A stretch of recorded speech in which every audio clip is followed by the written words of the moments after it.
সত্যি কেদারনাথে কিছু তো আছে, বলে প্রকাশ করা যাবে না। দারুণ একটা অনুভূতি। এই পুজো দিয়ে বেরিয়ে আসলাম, দারুণ দারুণ পুজো হয়েছে। পুরো তো মাথা পুরো ঢেকিয়ে দিয়েছি মহাদেবের শিবলিঙ্গে। এই যে সেই ভীমশিলা, এইটা না হলে মন্দিরটাকে হয়তো বাঁচানো যেত না। মন্দিরের পেছন থেকে ঠিক এইরকমই সুন্দর দৃশ্য, ভীমশিলা আর তার আগে কেদারনাথ মন্দির। যাচ্ছি বাবা ভৈরব বাবার মন্দির দর্শন করতে। এটা তো অনেক চড়াই, অনেক চড়াই আছে, অনেক চড়াই। মান্যতা আছে কেদারনাথ দর্শন তখনই কমপ্লিট হয় যখন আপনি এই ভৈরব বাবা মন্দির দর্শন করেন, তখনই কমপ্লিট হয় আপনার কেদারনাথ যাত্রা। দেখা যায় পুরো হিমালয়। ডান দিকের মালাই চাকিটাও ভীষণ অবস্থা খারাপ। যা হোক করে নেমেছি। এত ভালো করে দর্শন আর কখনো করতে পারবো কি জানি না। সবাই আসুন কেদারনাথে, বাবার দর্শন করে যান।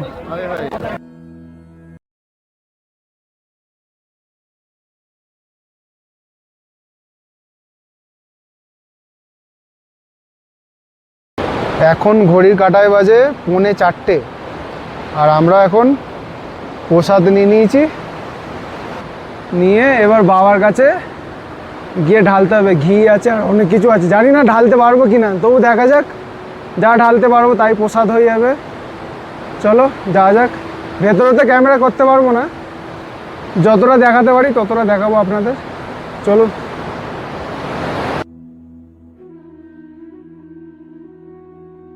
সময় ঘড়ি তখন ভোর 3:50। আমরা লাইনে দাঁড়িয়েছিলাম কেদারনাথে পুজো দেওয়ার জন্য।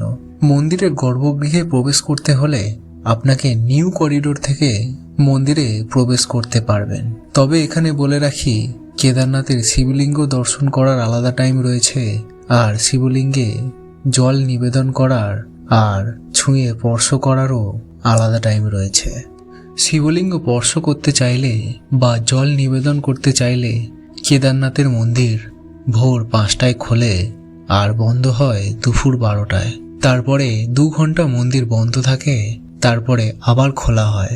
তখন আপনি নর্মাল দর্শন করতে পারবেন, ছুঁয়ে বা জল নিবেদন করতে পারবেন না। দর্শন টোকেন অবশ্যই নিয়ে রাখবেন, সেটা মন্দিরের সাইডে ক্যাম্প থেকেই রেজিস্ট্রেশন দেখিয়েই পাওয়া যায়।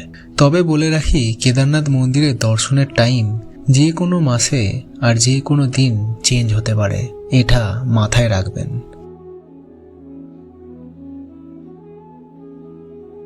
আর কেদারনাথ মন্দিরে পুজো দেওয়ার ব্যাপারে বলে রাখি, মন্দিরের বাইরে কোনো পণ্ডিতকে টাকা দেবেন না। কেদারনাথ মন্দিরের গর্ভগৃহেই পণ্ডিতরা আছেন, তারা আপনার পুজো করিয়ে দেবেন গর্ভগৃহের মধ্যেই।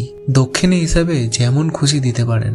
যদি আমার কথা বলেন, আমি 100 টাকা দিয়েছিলাম। প্রায় ভোর 3:45 আমরা লাইনে দাঁড়িয়েছিলাম। এখন ঘড়ির কাঁটায় বাজে 6:30। এখনো মন্দিরের কাছে আমরা পৌঁছাতে পারিনি। তবে সিজনে এর থেকে আরো অনেক ভিড় থাকে, আর দ্বিগুণ 3 গুণ ভিড় থাকে। তবে সকালবেলার কেদারনাথ পিকের এই দৃশ্য দেখে ক্লান্তি কিছুটা হয়তো কমছিল। তখনও ঘড়ির কাঁটায় বাজে সকাল 7:30। মন্দিরের কাছে অবধি পৌঁছাতে পেরেছিলাম জাস্ট। মন্দিরের ভেতরে ঢুকতে ঢুকতেই আমাদের 8টা বেজে গিয়েছিল। তাই সবাইকেই বলবো, সকালে জল নিবেদন করতে চাইলে বা শিবলিঙ্গ স্পর্শ করতে চাইলে যতটা সম্ভব ভোর ভোর নিউ করিডোরে এসে লাইনে দাঁড়ান। অনেকে তো এমনও ছিলেন রাত 12টা-1টা থেকে লাইনে দাঁড়িয়েছিলেন। ভোর 3:30 নাগাদ লাইনে দাঁড়িয়েছিলাম, এখন বাজে 8:30। এই পুজো দিয়ে বেরিয়ে আসলাম, দারুণ দারুণ পুজো হয়েছে। পুরো তো মাথা পুরো ঢেকিয়ে দিয়েছি মহাদেবের শিবলিঙ্গে। মাথা পুরো ঠেকিয়ে দিয়েছি মহাদেবের শিবলিঙ্গে। পুরো দারুণ একটা অনুভূতি।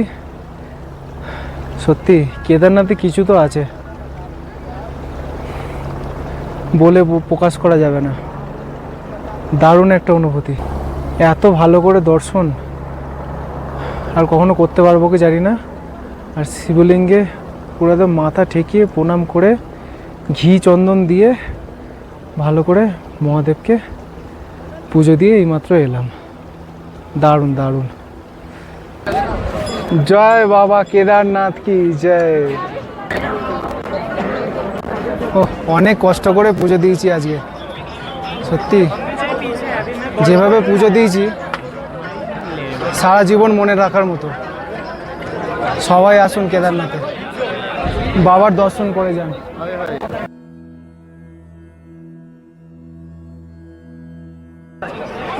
বাবার মন্দিরের ভেতরে ঢুকে যা অনুভূতি হবে বোঝানো যাবে না, সত্যি। আমরা দাঁড়িয়েছিলাম প্রায় 3:30 ভোরবেলা, আর আমাদের কমপ্লিট হয়েছে 8:30।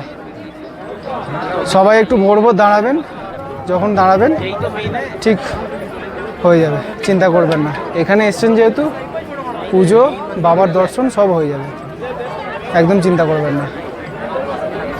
হর হর মহাদেব। চারিদিকে শুধু ভিড়। জয় শ্রী কেদার।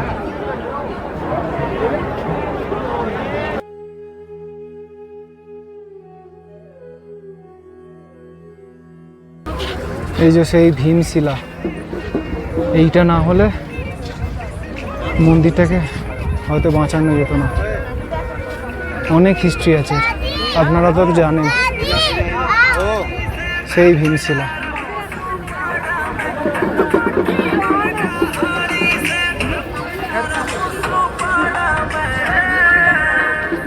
সব অঘরী সাধুরা এখানে আছে।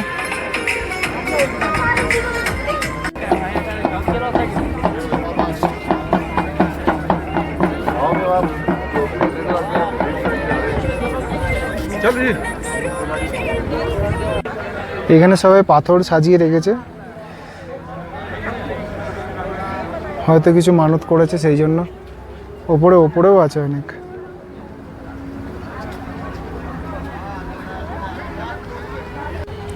উফ, সত্যি দেবভূমি।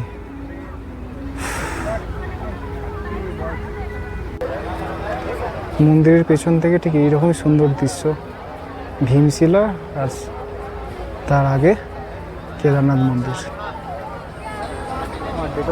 এইখানে আছে শঙ্করাচার্য মন্দির। এবারে আমরা যাব আদি শঙ্করাচার্যর সমাধি মন্দিরে। ইনিই আমাদের হিন্দু ধর্মকে একসময় রক্ষা করেছিলেন, আর ভারতের 4 ধাম সহ সারা ভারতে সনাতন ধর্মকে বাঁচিয়ে গুরুত্বপূর্ণ ভূমিকা পালন করেন। আমরা এখন যাচ্ছি বাবা ভৈরব বাবার মন্দির দর্শন করতে। এই যে এখানে চড়াই আছে, বাবা কেদারনাথ মন্দির। আর এই দিক দিয়ে হচ্ছে 1-1.5 কিলোমিটারের ট্র্যাক।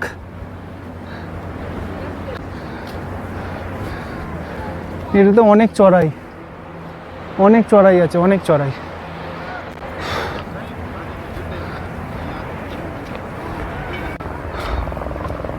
আরও অনেকটা যেতে হবে, আরও 500 মিটার মতো। ওই যে হেলিকপ্টার।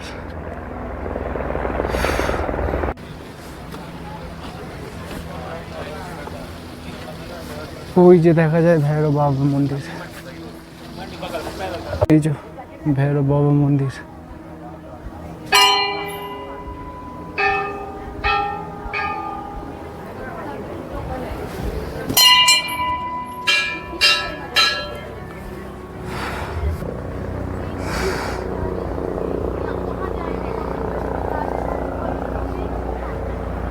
উফ, বাবা থাকেন হিমালয়।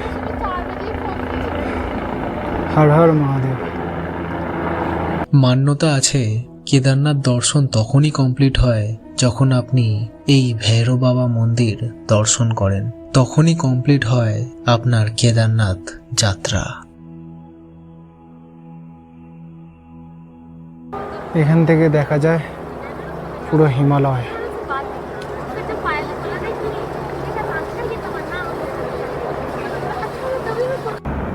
উফ, কি ভিউ।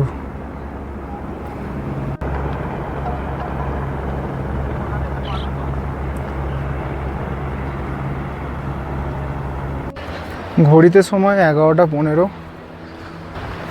আমরা এখান থেকে এবার বাড়ির উদ্দেশ্যে রওনা দেবো, মানে নিচে নামবো আর কি, হরিদ্বার থেকে, তারপর ট্রেন। এবারের মতো কেদার বাবাকে বিদায় জানিয়ে আবারও বাড়ির পথে রওনা দিলাম। এখন ঘড়ির কাঁটায় বাজে 12:35। আমরা কেদারনাথ থেকে এবার গৌরীকুণ্ডের উদ্দেশ্যে বেরিয়ে পড়লাম।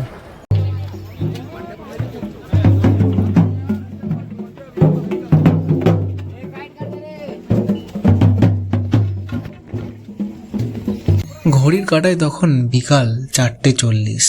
যতটা না ওপরে উঠতে কষ্ট হয়েছিল তার থেকে বেশি নিচে নামতে কষ্ট হচ্ছিল আমার, কারণ টানা 4 দিন ধরে মদমহেশ্বর, বুড়া মদমহেশ্বর, তারপর কেদারনাথ ট্রেক, প্রায় 100 কিলোমিটার পাহাড়ে ওঠানামা করছি প্রায় 4 দিন ধরে।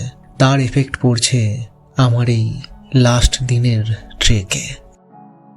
যা হোক করে গৌরীকুণ্ড পৌঁছে শেয়ার গাড়ি করে এলাম সোনপ্রয়াগ।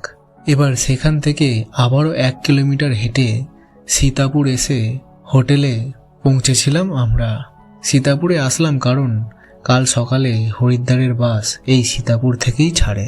আর একটা কথা আপনারা নোট করে রাখবেন, সোনপ্রয়াগের থেকে সীতাপুরে কিন্তু হোটেলের রেট অনেকটাই কম। এখন সময় ঘড়ি বলছে 9:10। প্রথমে কেদারনাথ থেকে নামতে এত কষ্ট হচ্ছিল, পায়ের কড়ি আঙুলে লেগে গেছে, পুরো ড্যামেজ হয়ে গেছে, প্লাস আবার এদিকে ডান দিকের মালাই চাকিটাও ভীষণ অবস্থা খারাপ। যা হোক করে নেমেছি, নেমে গৌরীকুণ্ড থেকে সোনপ্রয়াগ গেলাম। সোনপ্রয়াগ থেকে এখানে সীতাপুর হেঁটে কিছুটা এলাম, সীতাপুর বাস স্ট্যান্ড। এবার বাস স্ট্যান্ড, এখান থেকে যাব হরিদ্বার।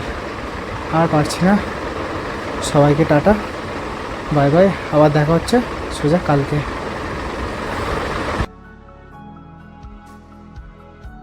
পরের দিন সকাল 8টার মধ্যে রেডি হয়ে হরিদ্বারের বাসের জন্য বেরিয়ে পড়লাম। বাসে গেলে ভাড়া পড়বে 550 টাকা, আর শেয়ার গাড়ি করে হরিদ্বার গেলে ভাড়া পড়বে 800 থেকে 900 টাকা। ঠিক 8:05 ছেড়ে দিল আমাদের বাস। হরিদ্বার যেতে সময় লাগবে প্রায় 6 থেকে 7 ঘন্টা। কত স্মৃতিকে আগলে ধরে নিয়ে আমরা যাচ্ছি বাড়ির উদ্দেশ্যে। মদমহেশ্বরের মতো সুন্দর জায়গায় আমাদের প্রথম ট্রেকিং। তারপর বুড়া মদমহেশ্বরে রাতের আকাশে অজস্র তারা, এত তারা প্রথমবার দেখা। তারপর সূর্যের প্রথম কিরণে চৌখাম্বা পিক দেখা, আর শেষে ড্রিম ডেস্টিনেশন কেদারনাথ মন্দির পৌঁছানো। অনেক সুন্দর সুন্দর স্মৃতিগুলোকে আঁকড়ে ধরে আমরা বাড়ি নিয়ে যাচ্ছি। এই যে সেই হরিদ্বার স্টেশন। আমরা এবার বিদায় জানাবো মহাদেবের নগরী হরিদ্বার। এবার আমরা দেবভূমিকে বিদায় জানাবো। হর হর মহাদেব, আবার আসবো। এখন সময় ঘড়ি বাজে সন্ধ্যে 7:16। আমাদের ট্রেন রয়েছে 12:15 সময়, কুম্ভ দেরাদুন থেকে ছেড়ে আসছে, সেই ট্রেনেই যাব আবার বাড়ি।